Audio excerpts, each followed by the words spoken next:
జ్యోతిరావు పూలే గారు భారతదేశంలో జన్మించినప్పటి నుండి అణగారిన వర్గాల కోసం, పేద వర్గాల కోసం, నిమ్న వర్గాల కోసం ఈ సమాజంలో చదువుకుంటేనే అభివృద్ధి జరుగుతుందని చెప్పేసి తన సొంత భార్యను విద్యావంతులుగా మార్చినటువంటి ఘనత పూలే గారిది.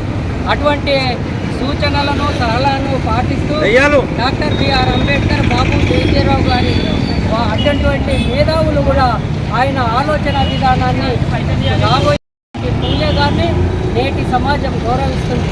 అటువంటి పూలే గారి ఆశయాలను మనం ముందుకు తీసుకుపోవాల్సినటువంటి బాధ్యత మనపై ఉంది.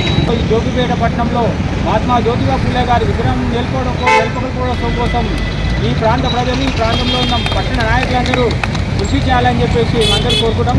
మరోసారి ఈ ప్రాంతంలో కూడా జ్యోతిబా పూలే జయంతి ఉత్సవాలకు కూడా ప్రత్యేక జరగడం కోసం బహుజనులందరూ కలిసి రావాలి. మహాత్మా జ్యోతిరావు పూలే జయంతి అందరికీ శుభాకాంక్షలు. ఈరోజు ప్రజలే దేవుళ్ళుగా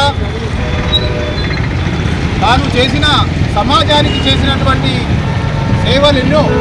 ఏదైతే మహాత్మా జ్యోతిరావు పూలే గారు వాళ్ళ సతీమణితోని చదివిపించి ఆమె టీచర్ చేసి ప్రజలకు విద్య అందించాలనే సదుద్దేశంతో ఆనాడే ఏనాడు నిరక్షరాస్యత ఎక్కువ ఉన్న రోజున వాళ్ళను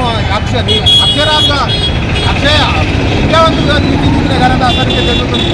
ఎలాగైతే బలహీన వర్గాలు ఏదైతే ముందుకు వస్తేనే రాజ్యాధికారం వస్తుంది, చదువుకుంటేనే అన్ని విధాల ముందడికెళ్తారు, అన్ని ఉపాధి అవకాశాల్లో ముందుంటారనే ఉద్దేశంతో బాగుపడాలని అగ్రవర్ణాలకు వ్యతిరేకంగా పనిచేసిన మన జ్యోతిరావు పూలే ఈరోజు మనం స్మరించుకోవాల్సిన అవసరం ఉన్నది. ఈరోజు మనమందరం ఇంత సంతోషంగా ఉన్నామంటే వాళ్ళు చేసిన కృషి వల్లనే ఈరోజు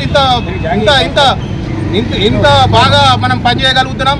ఈరోజు వాళ్ళని ఎప్పుడు స్మరించుకోవాలి, వారి బాటలో నడవాలి. ఇవాళ స్వతంత్రంగా ఈ భారతవనిలో మనం స్వతంత్రంగా జీవిస్తున్నామంటే అటువంటి మహనీయులు చేసిన కృషి వల్ల అని నేను కోరుకుంటున్నాను. ఇలా రాజకీయంగా పరంగా కానీ, ఉద్యోగ పరంగా కానీ మన హక్కులను మనకు కల్పిస్తూ వాళ్ళు చేసినటువంటి కృషి ఇవాళ మనకు బాసరగా నిలుస్తుందని కోరుకుంటూ ఏదైతే ఉందో జ్యోతిరావు పూలే విగ్రహాన్ని జోగిపేట పట్టణంలో ఏర్పాటు చేయాలని నాకు కూడా 20 రోజుల సంది ఉంది. కానీ కొన్ని అనివార్య కారణాల వల్ల విగ్రహం పెట్టలేకపోయినాం. ఇప్పుడైనా సరే అందరం కలిసికట్టుగా చేసి విగ్రహం ప్రతిష్ఠ చేసి పెద్ద ప్రోగ్రాం పెట్టాలని నేను నిర్ణయించుకున్నాను. ఈ బర్త్డే సందర్భంగా తెలియజేస్తున్నాను. జ్యోతిరావు పూలే గారి 199వ జయంతి ఈరోజు. ఆయన గొప్ప మహనీయుడు, చదువు ద్వారా మాత్రమే ఏదైనా సాధించగలరని తెలిసినటువంటి వ్యక్తి. ఈ భారతదేశంలో స్త్రీలందరూ చదువుకుంటారని వాళ్ళ భార్యను చదివించి అందరికీ ఉద్యోగాలు ఆడవాళ్ళకు చదువుకోవడానికి కారణమైన జ్యోతిరావు పూలే గారు ఆయన సందర్భంగా అందరికీ శుభాకాంక్షలు. జై భీమ్.